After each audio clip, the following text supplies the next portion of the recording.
Oh, vraiment, c'est une joie pour moi parce que dans 24 heures, la population de Yviépé va accueillir l'un des plus grands hommes de ce pays, l'un des plus grands hommes de Dieu de ce pays, qui est mon papa. Donc moi, je suis dans l'attente pour le recevoir.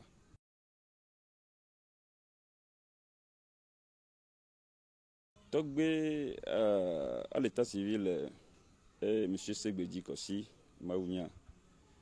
Mais une fois intronisé, le nom de famille, le nom qui est donné est disparu. Donc le nom désormais du trône, c'est Togbi Agbayi Kemasovu, chef du village de Yviépé.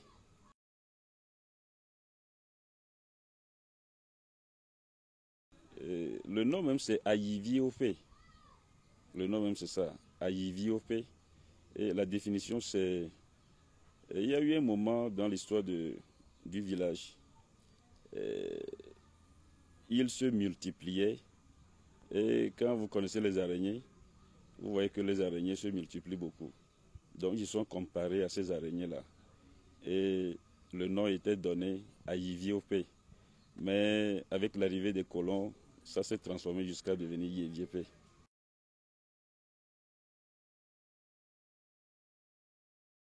Oui, bien sûr. Chaque village a son histoire. Yviépé aussi en a. Comme vous l'avez demandé, en résumé, le village a connu son existence depuis l'exode du peuple élevé depuis 1720. Et ils ont connu des étapes. Vous savez que tous les peuples qui ont quitté Ngotien ont connu des étapes. Ils ont connu des étapes et Yviépé aussi en a connu. Des étapes avec des guerres par-ci par-là. Puisque avant de conquérir un terrain, vous savez, dans le temps, les terrains étaient, pour conquérir un terrain, c'était pas la guerre. Donc nos aïeux aussi ont combattu, ils ont combattu beaucoup. Et finalement, après les étapes, ils sont venus s'installer ici. Et ici, le nom qui était donné, premièrement, ce n'est même pas Yviépé. Le nom même, c'était, comment l'appelle-t-on, si je me rappelle bien, c'est Djogbepime. Djogbepime, bon, qui signifie, il y avait un désert. Il y avait un désert tout autour de la population. Mais ils ont quitté ce désert-là. Comme ils ont trouvé de l'eau ici, quand vous venez, il y a des rivières. Donc ils ont trouvé bon de s'installer ici. Et d'où le nom à Yviépé qui se transforme jusqu'à devenir Yviépé. Et donc le village a connu ses chefs. Quand nous parlons de l'histoire, la chefferie fait partie intégrante de l'histoire. Donc le village a connu ses chefs qui étaient intronisés jusqu'à nos jours. Moi aussi, je fais partie des chefs intronisés de ce village.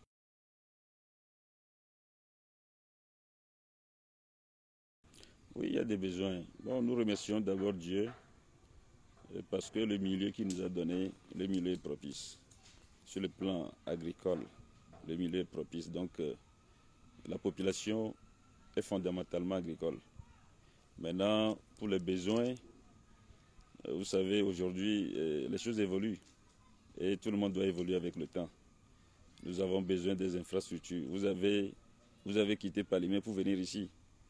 Vous avez constaté l'état de la route. Et je peux vous rassurer que nous avons fait des doléances à qui de droit aux autorités du pays et qui ont promis que d'ici peu de temps, la route sera réhabilitée. Donc, à part la route, nous avons des besoins. Notre CEG, le CEG que nous avons aujourd'hui, c'est un CEG que le village même a construit en commun accord avec une ONG que nous appelons AGICED. Mais le bâtiment est resté inachevé, si je peux le dire ainsi. Donc, tous les jours que Dieu fait, nous pensons à l'amélioration de ce bâtiment pour permettre une bonne condition d'études de nos enfants. Bon, à part l'éducation, le CEG, nous avons aussi un problème de marché. Le marché du village, on avait un marché, mais avec le temps, ça s'est détérioré. Finalement, bon, ça n'existe plus. Mais 2 semaines avant, 2 semaines avant ce jour, nous avons mené des négociations avec un certain nombre de familles et ensemble, on a trouvé un terrain pour la construction du marché. Et les tractations sont en cours pour essayer de rassembler un temps soit peu un petit fonds pour commencer la construction de certains bâtiments, de certains hangars plutôt. Et à part ça, si vous sillonnez le village, vous allez constater que le village est gêné par l'érosion. Il y a l'érosion partout. C'est aussi une casse-tête pour nous. Parce que Yeviépé est un village dont les habitants, les aïeux étaient très vaillants. Ils étaient des travailleurs. Et raison pour laquelle vous allez constater des bâtiments anciens dans le village. Et l'architecture, quand vous la comparez aux autres villages de la localité, vous allez comprendre quand même que ce village était quand même un village parmi les villages. Mais aujourd'hui, compte tenu de l'érosion, ces bâtiments sont en train de tomber un à un. Or, normalement, ils devaient constituer un vestige pour la population. Donc, voilà aussi un problème. Maintenant, pour des projets à long terme, nous envisageons construire un centre communautaire. Ça permettra quand même à la population, aux jeunes, de s'y prendre parce que dans le centre communautaire, nous avons pensé à beaucoup de choses. Les projets à long terme, nous pensons également à l'éducation de nos enfants. Parce que aujourd'hui, sans l'éducation, aucun développement n'est durable. Et si dans un village, dans une communauté, l'éducation ne marche pas, ça voudrait dire que l'avenir de ce village est hypothéqué.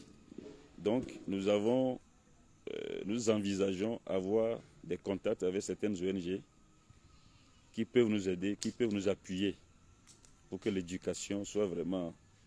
les enfants sont démotivés parfois pour des raisons multiples que je ne peux pas citer ici.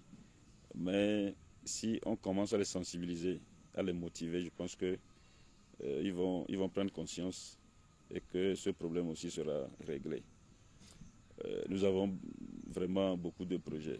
Donc c'est l'occasion pour moi, en tant que premier responsable de la communauté, de lancer un appel à toutes les bonnes volontés qui nous suivent et qui veulent nous aider. Nous sommes là, les bras ouverts, nous les accueillerons.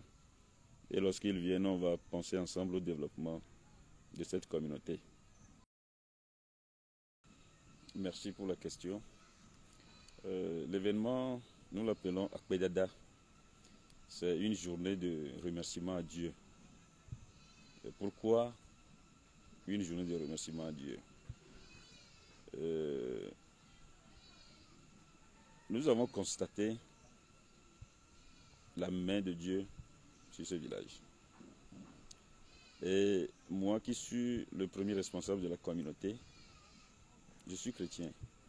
Et vous le savez tous. Depuis mon intronisation,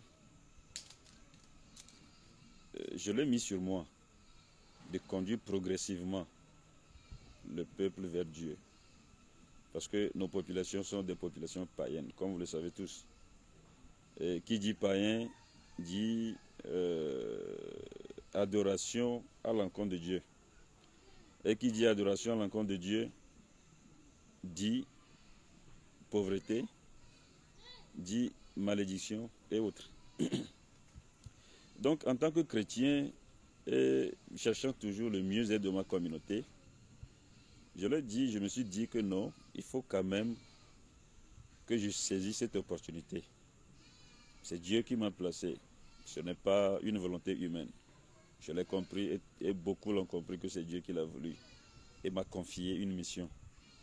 Donc si je peux le dire, l'année passée, non, c'est en 2020, lors des premières annonces, lors des premières apparitions de Corona, j'ai prié sur une plateforme des pasteurs ressortissants de ce village.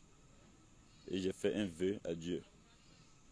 Et selon ce vœu, j'ai dit que si Dieu épargne les fils et filles de cette communauté et que ce corona n'a pas atteint, ou bien n'a atteint aucun membre, aucun fils, aucune fille, je promets que je vais conduire le peuple vers lui et ensemble, on va le remercier. Et c'était fait en l'année passée. Donc c'est au cours de cette séance, ou bien cette journée de reconnaissance, à l'allure où les choses se sont passées, la population a décidé, a demandé plutôt, la population n'a pas décidé, mais a demandé que ceci se fasse tous les ans. Et en tant que responsable, c'est le vœu de la population, et qui coïncide aussi avec les miens. Donc je l'ai pris sur moi avec les pasteurs ressortissants, et cette année, nous avons encore organisé. Et dans 24 heures, tout le monde saura ce qui va se passer.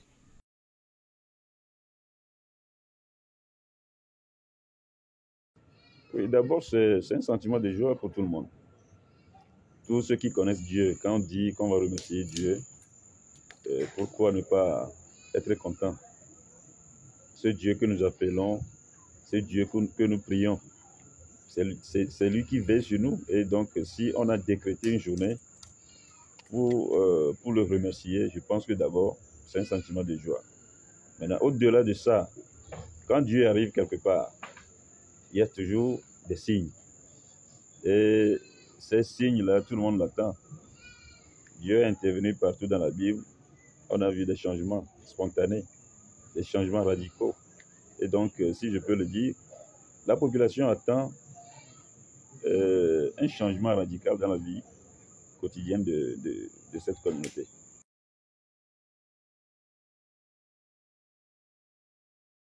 Oui, ce déplacement, moi-même je le dis, c'est une grâce pour moi. C'est une grâce. Et c'est une grâce pour la communauté. Parce que cet homme de Dieu, nous qui le connaissons, nous savons d'abord comment Dieu l'utilise. Et malgré l'onction que cet homme porte, il est humble, il aime tout le monde, et il s'est rabaissé au niveau de tout le monde. Il s'est mis à la portée de tout le monde, si je peux le dire ainsi. Ouais. Donc c'est une grâce pour moi. Parce que je ne le mérite pas. Ça, je dois le dire. Je ne le mérite pas et ma communauté ne le mérite pas. Maintenant, sa présence, comment l'expliquer? Sa présence, il sera là parce qu'il nous aime. Et ce qui me choque un peu, ou bien qui me, je ne sais pas comment le dire, hein, qui m'impressionne, qui me touche, c'est que le dimanche, ou bien demain, Rehoboth n'a pas de culte à Lomé, à Adétikopé. Et toute la congrégation sera IDP. Je le dis et je le répète, c'est une grâce. Bon, maintenant, c'est un culte œcuménique. Pourquoi c'est un culte œcuménique? Nous célébrons le culte au nom du village. Et en tant que chef de la communauté, je ne peux exclure personne. Et dans ma politique, le rassemblement, l'union, l'unité des églises, des fils et filles occupe vraiment une place importante dans ma vie, dans ma politique. Et donc, je remercie aussi Dieu que la population m'écoute. Et si j'appelle les leaders d'église à venir pour ces genres d'adoration, ils n'hésitent pas. Maintenant, pourquoi nous avons invité notre papa Odifo, Baptiste Lanson? Nous connaissons l'onction qu'il porte.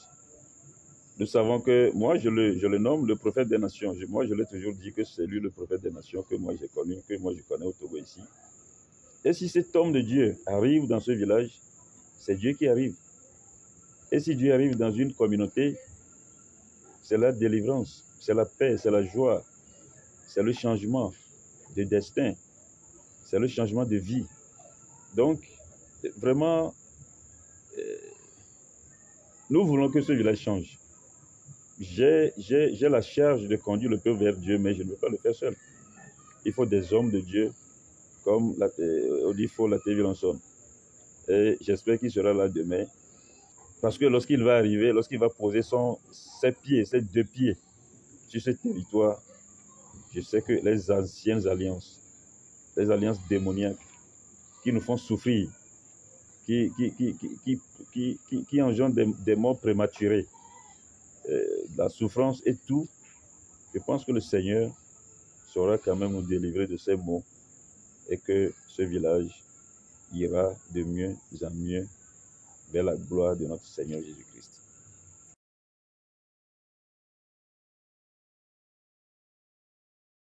J'attends beaucoup de lui. J'attends beaucoup de lui. Je le connais. Je sais comment Dieu opère à travers lui. Donc, je demande qu'il vienne avec toute l'onction qu'il a. Toute l'onction qu'il a. Pour que lorsqu'il va poser ses 2 pieds sur cette terre, que cette terre ressente la visite divine.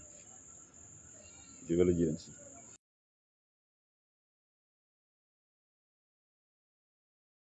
Mes souhaits, comme tout dirigeant, mes souhaits pour YDP, c'est le bonheur. Et le bonheur vient en quoi faisant? Le bonheur vient en adorant Dieu. Parce que les adorations passées, les adorations, ou bien disons, les choses, ce que nous connaissions avant, les dieux de nos aïeux que nous avons connus, bon, si moi je peux le dire, ça ne nous a rien apporté. Franchement, ça ne nous a rien apporté. Des gens seront étonnés de voir un chef traditionnel parler de la sorte, mais c'est l'occasion pour leur dire que les dieux que nos papas ont suivis, bon, ils ne connaissaient pas le grand Dieu, c'est pourquoi ils l'ont suivi. Maintenant, nous qui connaissons ce Dieu, le grand Dieu aujourd'hui, je pense qu'il est temps qu'on change de mentalité. Donc, qu'est-ce que j'attends, mes souhaits pour la population, c'est que la population revienne à Dieu. Et c'est en Dieu qu'on peut trouver la paix. C'est en Dieu qu'on peut trouver le développement. C'est en Dieu qu'on peut trouver tout. On peut beau élargir des projets, mais si Dieu n'est pas dedans, tous ces projets-là seront voués à l'échec. Donc, Dieu doit être au premier plan. Et j'ai l'habitude de dire que nous devons proclamer la divinité. Nous devons proclamer la seigneurie dans ce village pour que Dieu prenne la première place. Le fauteuil divin, le trône divin, je l'espère que ça doit exister dans ce village pour que ce village aille de l'avant. Maintenant pour le Togo, je saisis l'occasion pour saluer le chef de l'État et son gouvernement, tous les hauts dignitaires de ce pays. Et le conseil que je donne à tout le monde, c'est que nous nous confions à Dieu. Parce que c'est en Dieu qu'on peut trouver tout ce que nous voulons.